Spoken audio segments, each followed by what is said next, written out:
Welcome to another episode of Veterans View. And today we are here in Columbus, Georgia at American Legion Post 35. And we have a host of people here with us today. We have Ms. Penny Manigault, Commander of 267. We have Congressman Sanford Bishop. We have the Commander of Post 333, Vicki Dykes. And we have Mayor Skip Henderson. We also have the head of the Columbus Vet Center, Miss Dorothy White. We also have Senator Ed Harbison, representing the state of Georgia. We also have the first Vice Commander of Post 35, Keisha Springer. And we have Councilman John House here. And today we are here celebrating the Vietnam War Veterans Day. And we want to start out with Congressman Bishop. Just give us a little take on this day that you have created.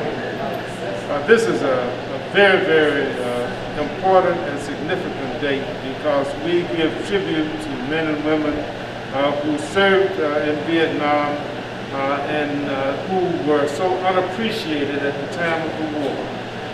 Now I'm so happy that the country has finally come to its senses and is giving the due recognition to those men and women who served our country in the Vietnam War, and for that we're grateful and we're glad to be here today to be able to celebrate that once again.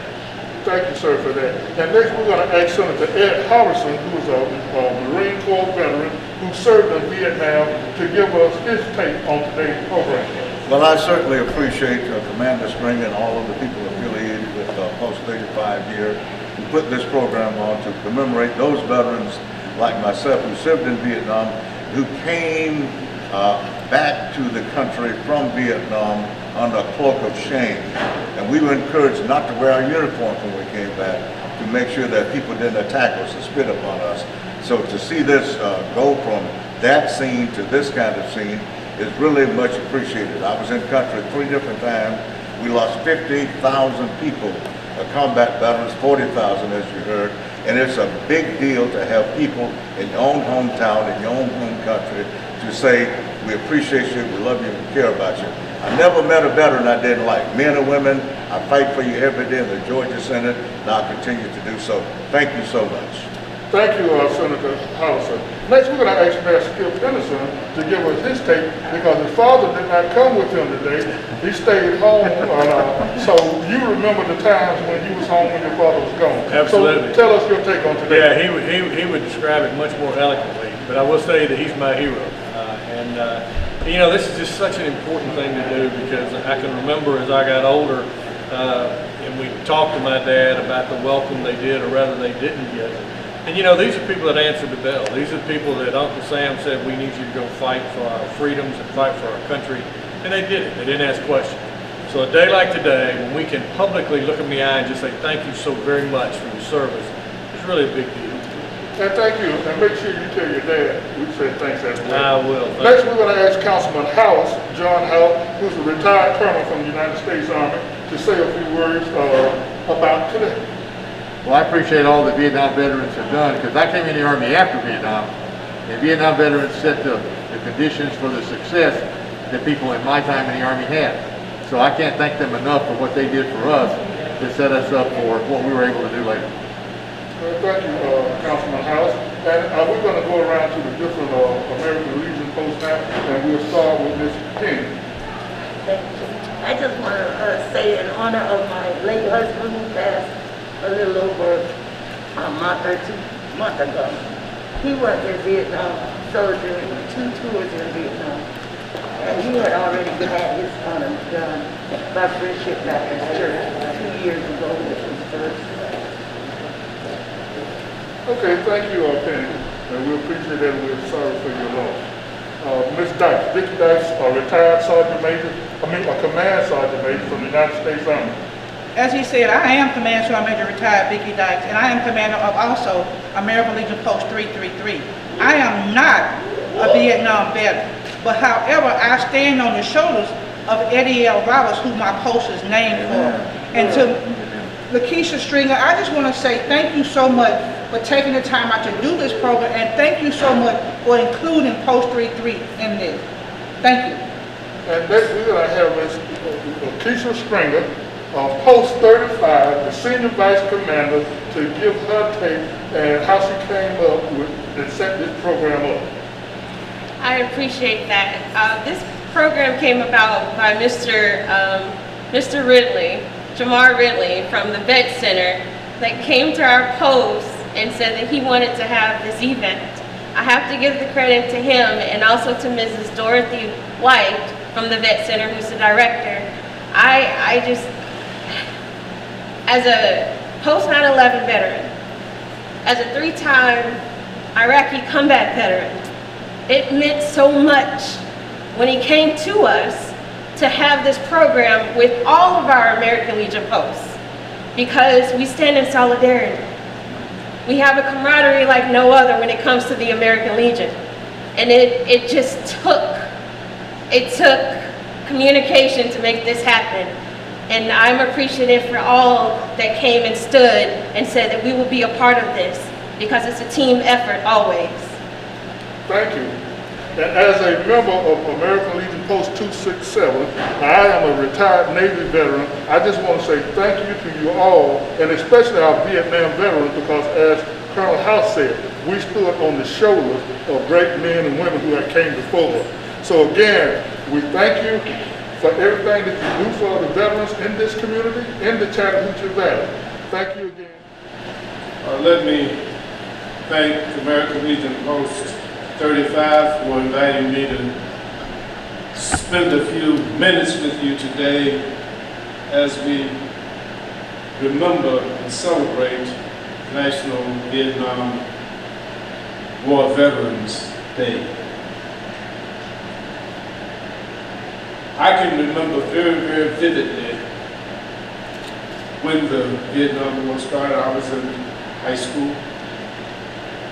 I can remember very vividly how the country was torn apart in the 60s over the war in Vietnam. I remember very vividly how in 1968, the country literally was at arms with one another. College students were shot on college campus protesting the war, protesting civil rights.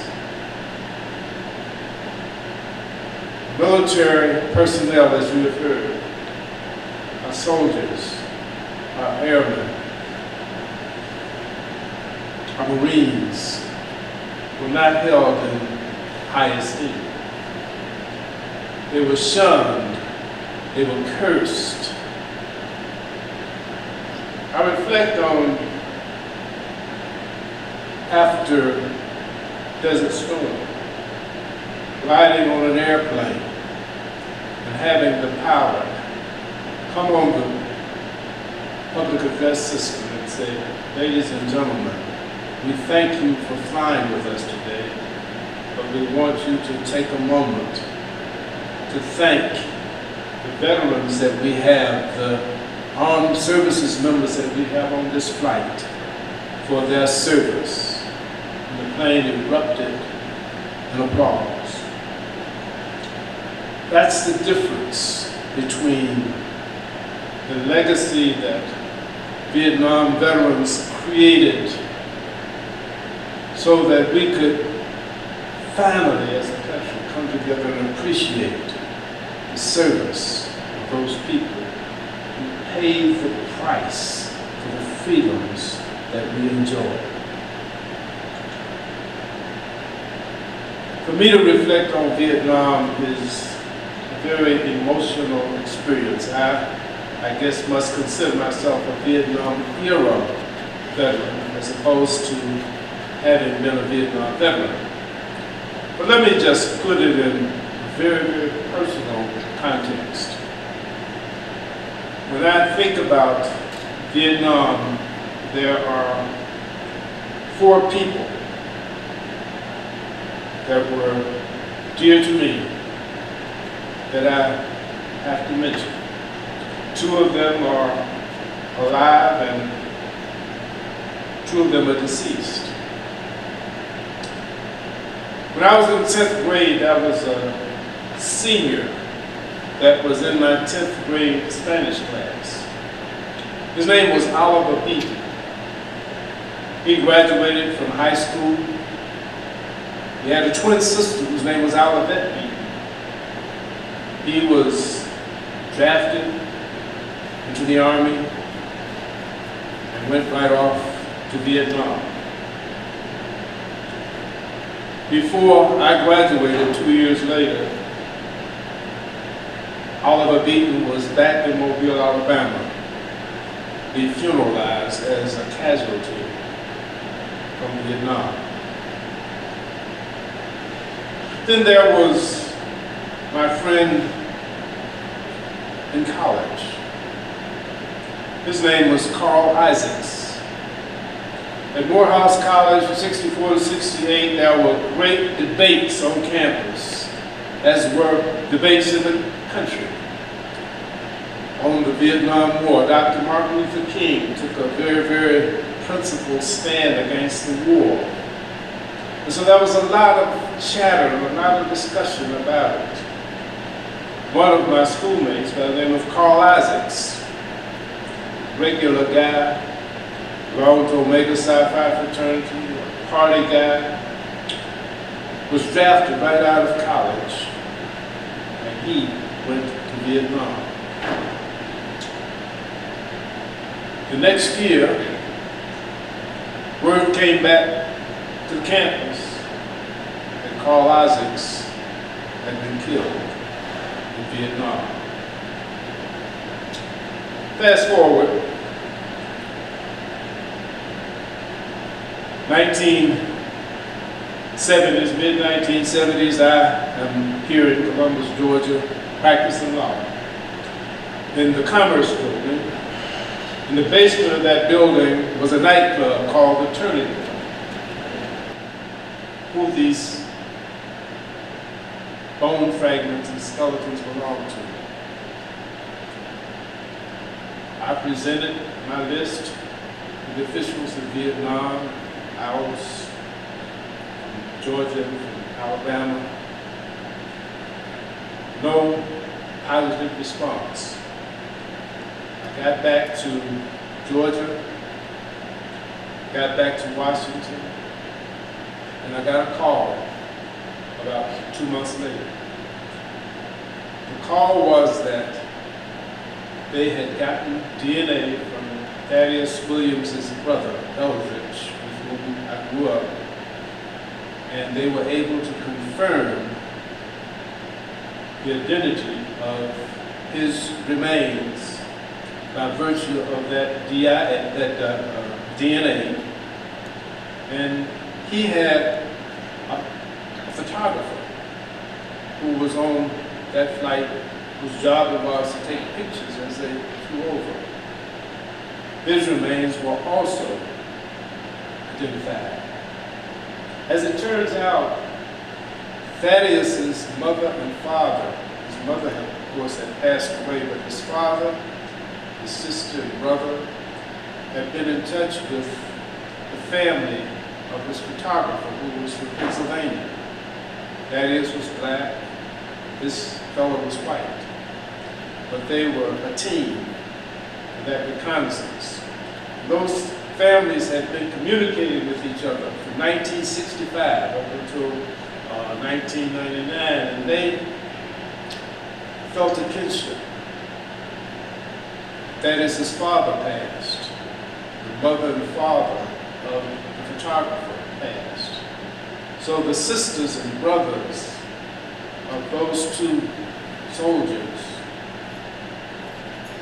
continued to communicate. Then when they were notified that Thaddeus' remains had been found, and their brother's remains had been found, the Pentagon celebrated, brought the remains back, and they planned a funeral for the 2 of them at Arlington. Eldridge Williams, Thaddeus' brother, called me and asked me if I would give the eulogy for Thaddeus at that funeral. An Army chaplain was designated to do the eulogy for the other soldier. The night before, the Pentagon arranged for those two families to get together for dinner. That was the first time that they had met each other during that almost 30 years since their sons or their brothers had gone missing.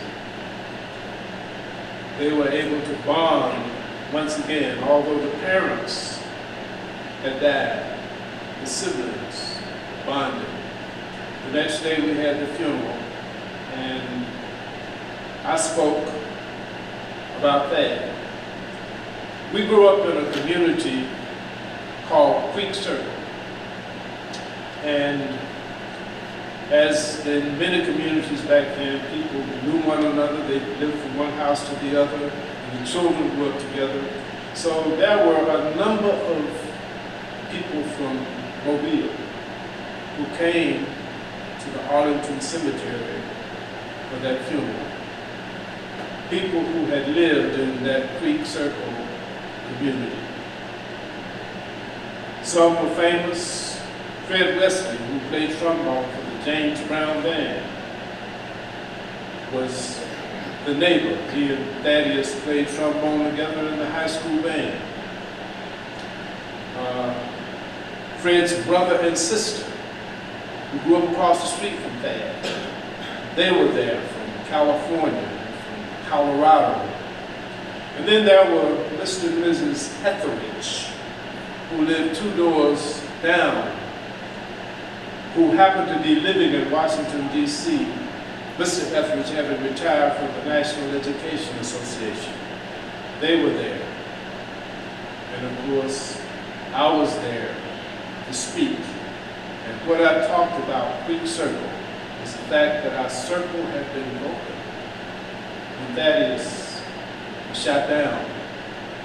And that circle remained broken as long as Thaddeus was not repatriated, but that finally the circle had been completed by his return. Thaddeus, like many of the millions that served in Vietnam, was dedicated, and he gave it his all. He paid the ultimate price. But so many in this country did not appreciate the sacrifice that Thaddeus made. The bulk of I think there's some 850,000 or fewer now Vietnam veterans who are still alive. That's 1/3 of the total number that served. They were not appreciated. Thaddeus was not appreciated, but they served nevertheless. The majority of those who served in Vietnam did not volunteer. They were drafted. They were told that they had to go, and they did. They did their duty.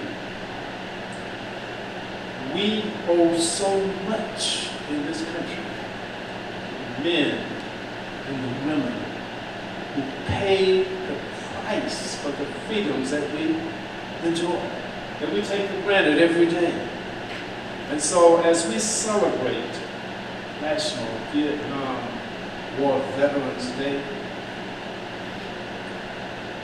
we have a lot to thank Vietnam vets for. If it were not for Vietnam vets, the Veterans Administration would not be as responsive as it is to the illnesses and the diseases that are a consequence of military service.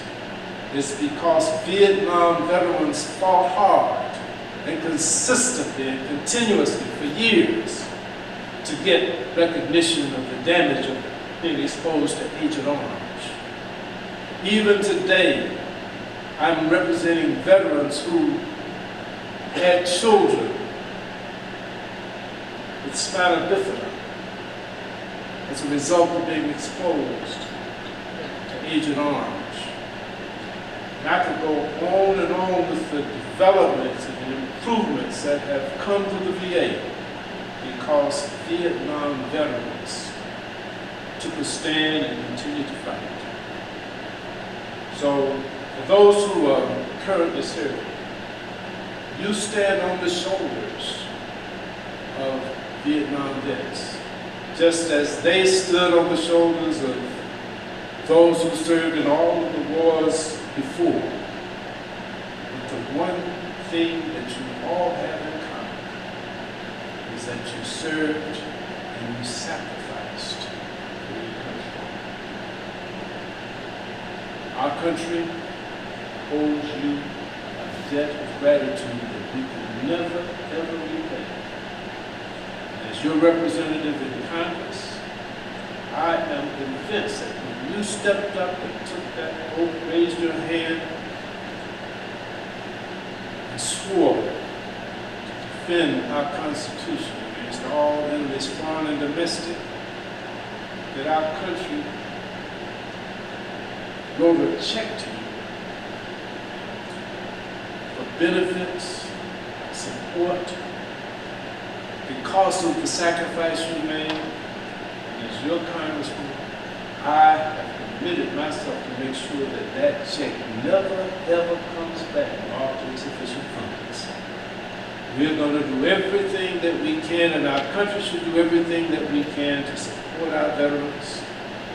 And today, we celebrate and we remember Vietnam War Veterans Day. One other person I want to mention, his name was Douglas Pete Peterson. He is the other one who is still alive today. I think he's 84 years old. Pete Peterson was a Air Force pilot, and his plane was shot down in 1966. Pete was held prisoner in the Hanoi Hilton, along with John McCain. He received the Purple Heart, Silver Star, Presidential Citizens Medal, and he retired as a colonel. He then ran for Congress, representing a district in Florida. I had the good fortune during my first couple of terms in Congress to serve with Pete Peterson on the Agriculture Committee and on the Veterans Affairs Committee. Well, Pete retired from Congress after President Clinton was elected, and he petitioned President Clinton to give him an appointment. And guess what his appointment was? He wanted to be the ambassador to the Republic of Vietnam. President Clinton gave him that appointment. And when I went over to look for that, I was able to be greeted by my friend from Congress, then Ambassador Pete Peterson. Pete was not bitter. He had been shot down, he had been subjected to torture while he was a POW. But he believed in reconciliation. His wife had passed away, and so when he went back to Vietnam, he ended up marrying a Vietnamese woman. And as we walked through the streets of Hanoi and met with officials there in Hanoi, Pete Peterson was loved and treated like a national hero by the Vietnamese people.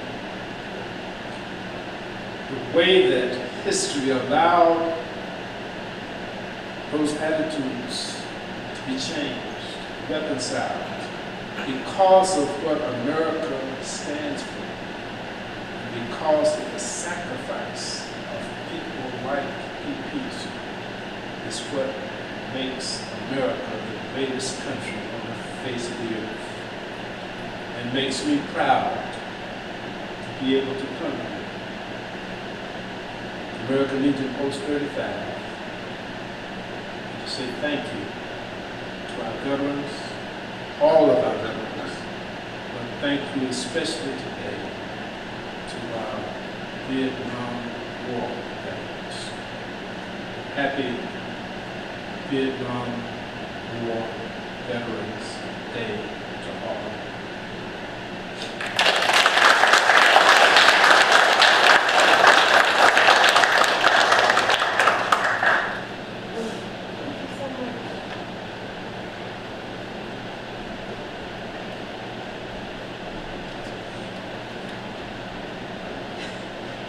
Congressman Sanford Bishop, we appreciate you a great deal for everything that you've done for our veterans. Personally, I want to say thank you for helping me get my benefits, and your staff, everyone there. Thank you. We appreciate you, and thank you for your kind words. Thank you for sharing your stories. Thank you for allowing us to see the different aspects of the Vietnam War. From the side of a POW, the side of someone missing in action, the side of a mother grieving for her child, and then finding him again, or that side of that mother grieving for her child, or that father grieving for his child, and them not coming back home again. We appreciate you, and we thank you for your service.